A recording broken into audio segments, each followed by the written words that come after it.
Hello folks, and welcome to the third episode of Revisiting Mad Men. Thanks to those of you who have listened to the previous episodes. I've been having great fun making these and interacting with some of you who have been getting in touch about the episodes, giving your feedback and whatnot. I'm going to keep this intro really short because I don't have much to say other than the usual disclaimer, which is please don't listen to this unless you've already finished Mad Men, because I spoil the show throughout this podcast. That's what the point of this podcast is. It's for people who are revisiting Mad Men.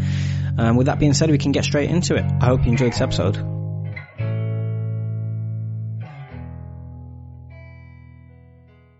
Season 1, Episode 3 of Mad Men. This episode is called Marriage of Figaro, and it was directed by Ed Bianchi and it was written by Tom Palmer. The opening scene of this episode shows Don on the train, and I believe he's on his way to work, and he's looking at the famous VW ad. I think it's for the VW Beetle, and it's the ad where it has a picture of the car and it just says the word lemon. And then we hear a man's voice say, "Hey Dick, Richard Whitman, is that you?" And Don looks up, and at this point we're not sure if he does recognize the name at all or not. And then it's revealed that it is Don's name. Don does recognize this man, and the audience are left wondering why on earth he has two names, who this Dick Whitman is. And of course we'll find out later on exactly who Dick Whitman is and how he became Don. And then Don shakes his hand, and the gentleman starts telling some stories about their time together in the army, I guess, during the Korean War. Just confirming for the audience there that this isn't a mistaken identity situation. Don is indeed two people. And then the scene ends and we move on to the Sterling Cooper offices on the ground floor, where the boys enter the lift. And we realise this is Pete Campbell's first day back, because as he enters the elevator, the boys congratulate him and welcome him back from his honeymoon. And then we go upstairs, the camera shows the boys coming into the office, continue the conversation about the honeymoon, and all the employees are really nicely greeting Pete. And if you watch closely here, the secretary is smiling in a certain way that makes sense later on when we find out the prank that they played on Pete. Peggy's there, Joan's there, they're all welcoming him, and even Pete is suspicious here, asking when did everyone get so friendly. And of course, as soon as Pete says that, it's revealed why everyone's being so weird about Pete's return, and it's because they've played a hilarious prank on him, and they've put a Chinese family in his office. And that's what he's greeted with when he returns. It's interesting to watch Hilda here, because whilst everyone else is happy and smiling, she's not at any point of this scene. And it's probably because she might fear that she's somehow held responsible by Pete Campbell for letting it happen in the first place. Although Pete does take it lightly, of course. He opens the door, and I love the directing here because we see a shot from Pete's office of all of their expressions, which is really nice to see. It's just funny to see everyone's face peering in over his shoulder like that. But as I say, they come back out of the office again, the camera that is, and we're showing everyone laughing, and they pat Pete on the back and they say, "Welcome back, buddy." And the attention to detail is great because Hilda still has that worried look on her face. And then Don comes into the office, and I don't think it's a coincidence that the camera's behind him and over his shoulder. As opposed to how we saw it when the boys were coming into the office, which is head on, and we see their faces when they're coming in, but it's, in Don's case, we watch his back. Peggy greets him and tells him about the prank, and Don just goes into the office and isn't too bothered about it. The next scene is in Don's office, and it's the sequel laxatives meeting, with Harry Crane, Paul Kinsey, and Salvatore Romano. They begin by discussing the lemon ad that we saw Don looking at on the train, and we get the sense that this ad was kind of the talk of the town, and that it was getting a lot of attention at the time. And then Roger comes into the meeting, and as usual, he's always so funny.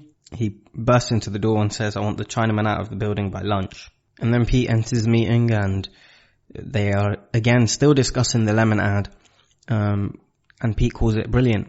And Roger says, "One of the most unforgettable lines of Mad Men for me." It's not massively related to the plot or anything of the story, but it's one of those lines that I always think of, especially because we see so many products with this pricing. And Roger says, "Oh, brilliance. You want to know what brilliance is in advertising?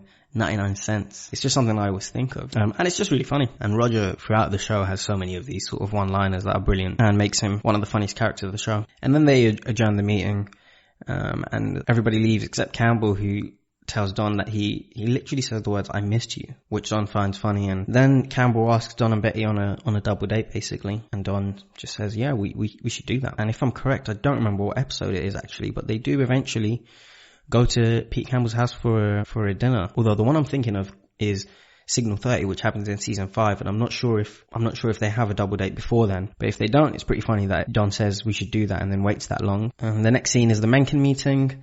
This meeting has Pete Campbell, Ken Cosgrove, Harry Crane, Don Draper, and a British researcher for for Sterling Cooper. In the meeting, Don's cufflink falls off and Rachel flicks it towards him, and they're generally just being kind of flirtatious, and Pete is shown the whole time watching them. And then they're kind of talking business, and Rachel finds out that none of them have actually been to a store. Don says that that's a wrong that he will personally correct. So basically invited himself to the store, continuing with the flirtatious nature of this meeting. And then we see Don showing Rachel out of the building, and she says, "It was nice the way you handled that. It's hard to get caught in a lie."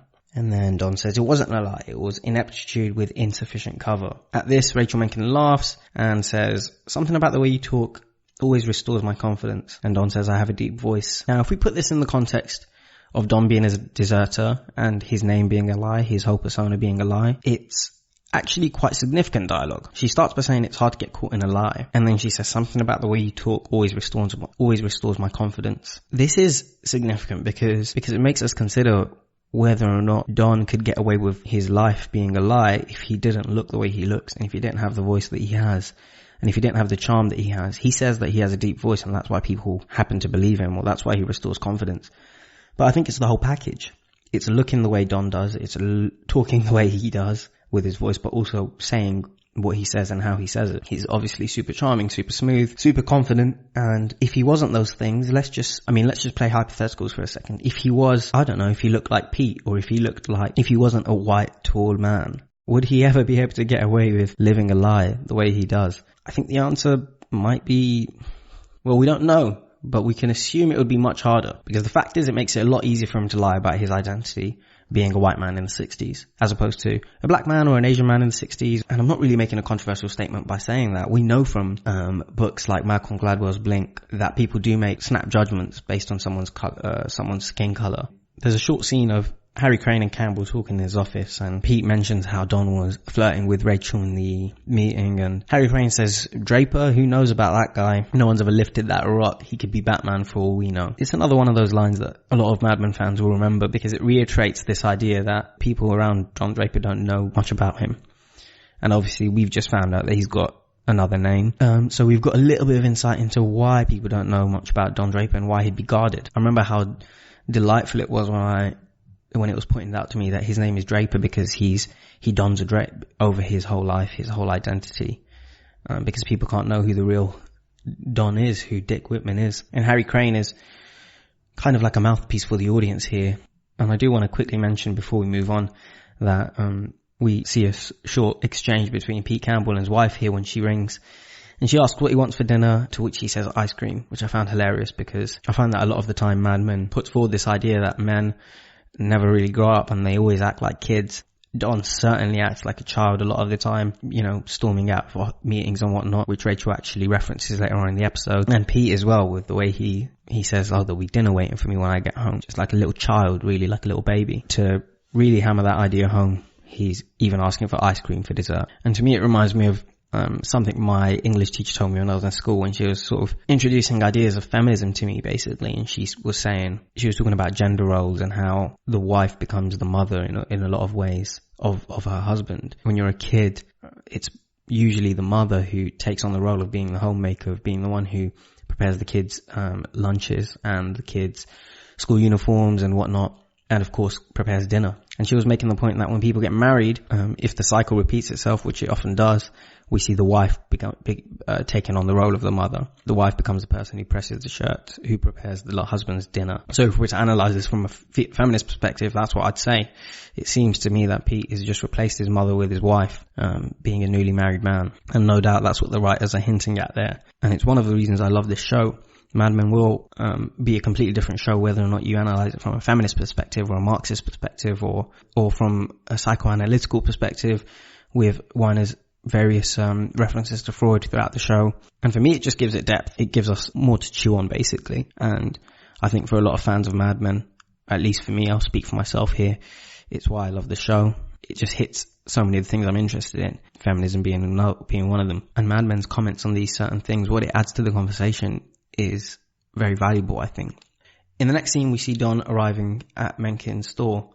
And I love this first shot here because there's a lot of attention to detail that's gone into this shot and a lot of thought and planning. What we see is the camera zoomed in to the Mencken logo, and the Mencken logo is on the door, and that's what's in focus. And then the focus shifts to a cab that appears in the reflection of the window, and out of the cab comes Don Draper. And then it zooms out of the logo slowly in still the same shot and shows Don now not in the reflection, just in flesh, so to speak, coming into the frame. And it's a 5-second shot, if that. But I love the extent they'll go to get that shot, because that is a lot of thought and a lot of planning. And that's probably why I've described it so poorly, because it's something that you have to see. It's very visual. But you folks will know what I'm talking about. It's a brilliant shot. And then we see Rachel and Don chatting and basically flirting with each other, with Don noticing her costume change, for example. And she shows him around the store. They start talking about the business and the history of the business. And then Rachel takes him to the rooftop, and there's this really romantic vibe in this scene because of the lovely New York skyline, which must be some sort of backdrop or green screen. I'm not sure. I don't know much. I don't know how they did that rooftop. I know that it's not actually New York, because I'm pretty sure the pilot is the only episode that's actually filmed in New York. The rest of it was filmed in LA, I believe. But I love the background here. I love seeing the New York skyline every time they show it in Mad Men. It looks so beautiful. And Don is taken aback by the view as well. His mouth is wide open as he looks around on that rooftop, and Rachel then introduces him to the 2 dogs that are on the rooftop as well, who Rachel says gave her a lot of company when she was a child. And it's really sad here, because she starts confiding in Don, saying that her mother wasn't around, and that's kind of what made her lonely. She had her older sister, but not having her mother made it hard. And she says that her mother died during childbirth. And then they zoom into Don's face, and his mouth is shut. He's his usual taciturn self. He doesn't say anything. He just has this look on his face. Now afterwards we find out that Rachel's story is exactly the same as Don's. Don's mother too died in childbirth. But Don doesn't share these things. He doesn't open up to anyone. Even when someone says something that happened to him, when he can connect with this woman, he chooses instead to just kiss her.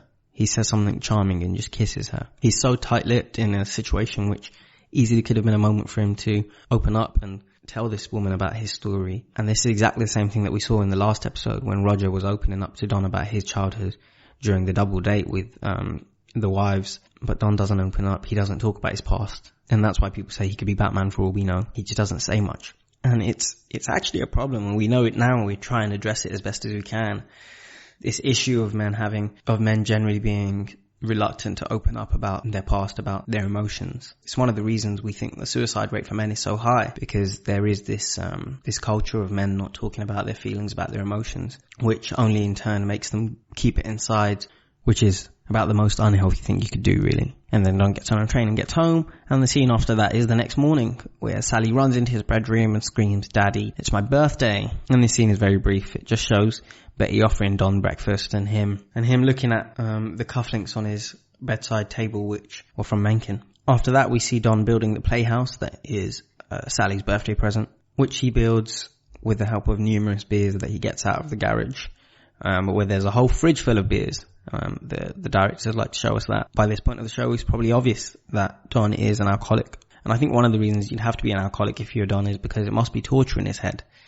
If you're living a life, you're not the man who you appear to be, as well put together as Don looks, inside it's probably a nightmare. And I think that's what he needs the alcohol for, and that's what he needs the cigarettes for, and that's why his behaviour is so destructive. And then we go into the kitchen where Betty and Francine are bitching about Helen Bishop, and it's such a funny thing to bitch about. They're talking about, Francine asks Betty, "Have you seen her walking?" I find it such a funny thing to be bitching about, to be honest. I don't know why it's offensive to them that she likes to go on walks, but it clearly is to all of the women in that neighbourhood. I wouldn't be surprised if the writers are trying to make a point that perhaps they're jealous of Helen Bishop's life.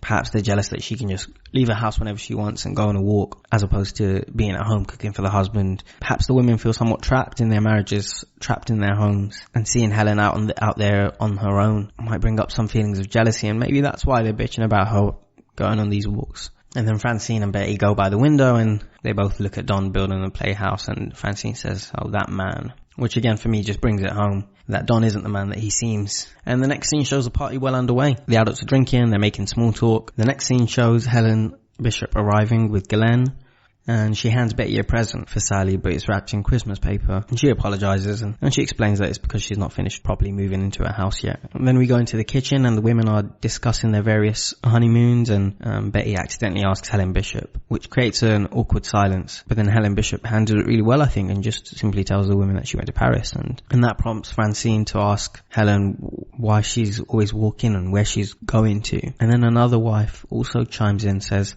yeah, where are you always going? And they're not being particularly nice to Helen Bishop here. But like I say, I think Helen Bishop really carries herself very well, and she does answer them. She just says that she likes walking. The next scene shows Don with his camera, and he's filming the party, and I love the fact that they actually show us what he's filming, that lovely vintage look. And I thought it was a really nice touch that they showed some of those shots that Don was filming of the kids. And then there's an interesting moment when Francine's husband goes to Helen Bishop and asks her if she needs any help, or offers his support at least if she ever needs any help.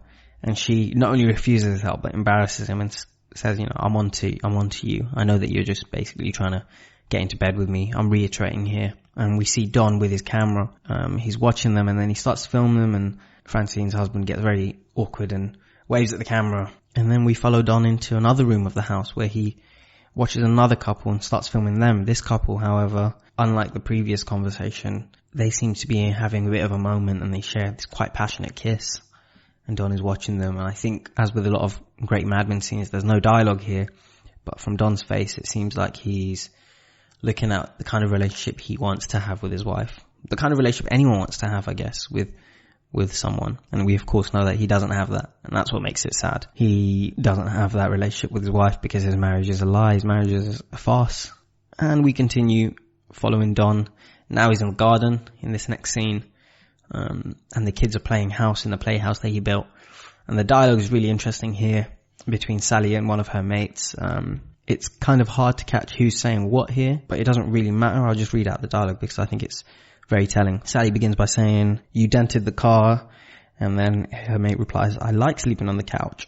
And she says, I don't like your tone. And Don is watching this, But of course it's telling, because in this episode all about marriage, these two kids basically playing out what they see and hear at home, which is two very unhappy people. And I think that's one of the points that this episode is trying to drive home, which is, are these unhappy married couples with children better off than Helen Bishop? In this culture where divorce is so stigmatized, we're forced to consider whether or not Sally's better off watching her parents arguing, and growing up with that image of her childhood, or whether Glenn Bishop has it better, where his mother's left his dad and is now, similarly to my childhood, he's growing up with a single mother. And I think the writers make it clear with this dialogue between Sally and her mate here that it probably is just better to get a divorce. And this old saying of keeping it together for the kids does more harm than good. It's bollocks. It's not healthy for a child to grow up watching their parents arguing. And let's not forget, it's better for the women ultimately as well. If we just put the kids aside for a second, it's better for the women themselves and for the men if they just cut it off, get a divorce and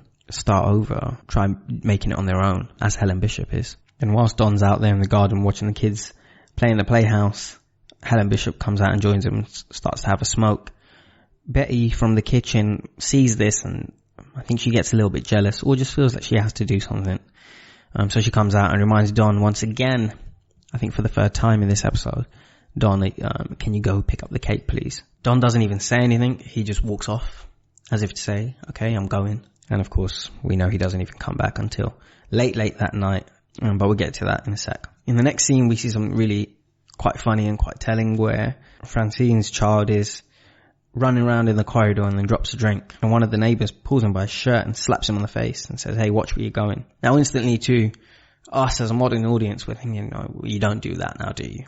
You don't hit a child. And when Francine's husband comes, this kid's dad, we wonder what he's going to say. I know I wouldn't be very happy if someone hit my child, but Francine's dad, as maybe was much more common back then than it is now, comes and actually takes the side of the adult and says to Ernie, do you want some more? In fact, he actually threatens to hit him even more, which he doesn't, because the neighbour says, oh, it's fine, he heard me. As well as threatening to physically abuse his child, they give him a nice little sexist line here at the end when he says, all right, go tell your mother to come clean this up. And there's multiple red flags here. One, don't abuse your children. Two, if you see someone else abusing your children, don't support them in that moment. And three, if your child spills a drink in someone else's house, and you're a man and you see it, don't go tell your wife to clean it up. Clean it up yourself. Get the child to clean it up even. Don't just leave it to your wife, to another woman. Because why? Why should they? Why don't you clean it up? That's what I wanted to say. And then there's a very brief scene where we see Don's car pull up to the house and then just drive off. And that's Draper doing what Draper does, which is run. And that's one of his key characteristics. That's how he became Don in the first place. By running from his true identity, by running from his family, by faking his own death. So he drives off, leaving the party. We go back into the house and they start with a shot of the clock to suggest that some time has passed now. Don still hasn't come back with a cake and people start to leave. Now the divorcee, Helen Bishop, comes and saves the day and says she's got a cake and she brings it from her house. And they have a cake and Sally can blow out her candles and they can have a sing-song. And then it's nighttime and we're in Don's car. And he's having a cigarette and he's just watching a train track. And then the train zooms past and we just are shown Don again. Never any dialogue with this guy. He's just staring. And there's some heavy suicide vibes in this scene. As with the opening of Mad Men with the man tumbling down the side of a building. Mad Men is rife with these dark tones, dark themes. And suicide itself is something that comes up a couple of times in the show, and although nothing is explicitly ever said about why Don is even looking at these train tracks, we can infer that he's either considering ending his own life or that he's considering running again from his current life, his current situation, his family. Now none of that happens. As we see in the next scene, he returns home. He returns with a dog. Now Sally is obviously over the moon about her new dog. Betty comes in the doorway and I think January Jones does an excellent job here. Her lip is trembling. She looks understandably very upset and just says, I don't even know what to say. And Don, in his usual fashion, doesn't say anything. He just looks at her. And then once she leaves, he kisses Sally and says, happy birthday. And that's it. The episode ends there. Now, I don't know what prompted Don to leave in the first place.